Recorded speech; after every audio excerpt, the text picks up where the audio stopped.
दोस्तों, क्या आपका भी सपना है इंडियन नेवी में ऑफिसर बनने का? तो आज के इस वीडियो में बात करेंगे कि इंडियन नेवी में ऑफिसर बनने का पूरा प्रोसेस क्या है, एजुकेशन क्वालिफिकेशन क्या होगी, एज लिमिट क्या होगी, एग्जाम पैटर्न क्या होगा, फिजिकल टेस्ट में क्या क्या होता है, सिलेबस क्या होगा, फॉर्म कैसे अप्लाई करें। इन सभी क्वेश्चनों का जवाब आपको इस वीडियो में मिलेगा। तो सबसे पहले समझते हैं कि इंडियन नेवी है क्या। भारतीय सेना 3 पार्ट में डिवाइड होती है, जैसे थल सेना, वायु सेना और नौसेना। तो आज हम बात करेंगे नौसेना के बारे में, मतलब इंडियन नेवी के बारे में। इंडियन नेवी का कार्य भारत के समुद्र तटीय इलाकों की विदेशी आक्रमणों से रक्षा करना होता है। मतलब इंडियन नेवी समुद्र से होने वाले अटैक से भारत की रक्षा करती है। आप इंडियन नेवी के बारे में समझ गए होंगे। अब बात करते हैं इंडियन नेवी में ऑफिसर बनने का क्या प्रोसेस है। तो दोस्तों, इंडियन नेवी में ऑफिसर बनने के 2 रास्ते हैं। नंबर 1 एनडीए एग्जाम और दूसरा जेईई मेंस। तो सबसे पहले बात करते हैं कि एनडीए एग्जाम के थ्रू आप कैसे इंडियन नेवी में ऑफिसर बन सकते हो। तो इसके लिए एजुकेशन क्वालिफिकेशन समझते हैं। इसके लिए आपके पास क्लास 12th में पीसीएम होना जरूरी है, मतलब फिजिक्स केमिस्ट्री मैथमेटिक्स। और आप क्लास 12th पास हो या अपीयर हो तो भी इस एग्जाम का फॉर्म भर सकते हो। और इस एग्जाम के लिए कोई मिनिमम परसेंटेज की जरूरत नहीं है, बस आप पास होने चाहिए।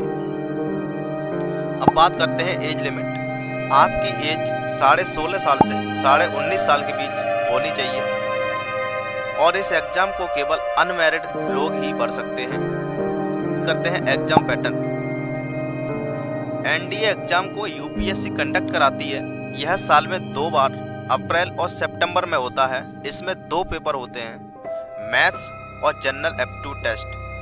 मैथ्स के अंदर 300 नंबर का 120 क्वेश्चन पूछे जाते हैं। यह 2.5 घंटे का होता है और इसमें क्लास 11 और 12 एनसीईआरटी लेवल के क्वेश्चन पूछे जाते हैं।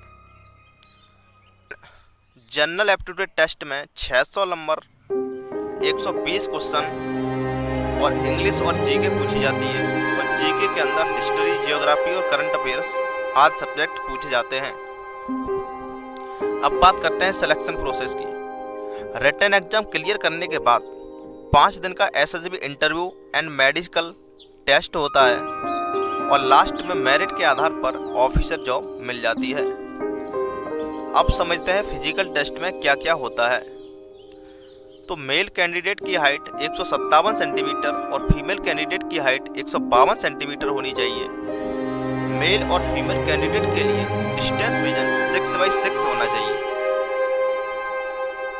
अगर आप NDA written exam, SSB interview और फिजिकल टेस्ट क्लियर करते हो तो आपकी शुरुआत होती है सब लेफ्टिनेंट ऑफिसर से। फिर कुछ समय के बाद आप प्रमोशन से बन सकते हो लेफ्टिनेंट और लेफ्टिनेंट कमांडर या कमांडर। अगर आप बहुत मेहनत करते हो तो आप captain, rear admiral, vice admiral और टॉप लेवल पर एडमायरल तक भी जा सकते हो। अब बात करते हैं सैलरी की। सब लेफ्टिनेंट की स्टार्टिंग सैलरी 56,000 से 1,77,000 तक होती है। इसके अलावा आपको free food, medical facilities, travel के लिए गाड़ी आदि चीजें भी मिलती हैं। नंबर 4 फॉर्म कैसे अप्लाई करें।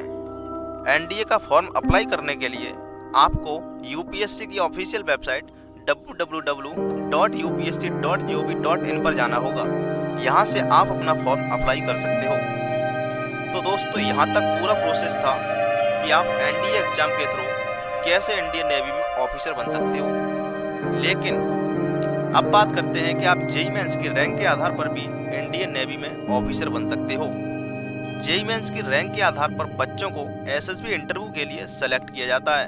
पर यदि आप SSB interview and physical test clear कर लेते हो तो आपको इंडियन नेवी ज्वाइन करने का मौका मिलता है, जिसमें आप अधिकतर टेक्निकल पोस्ट पर काम करते हो।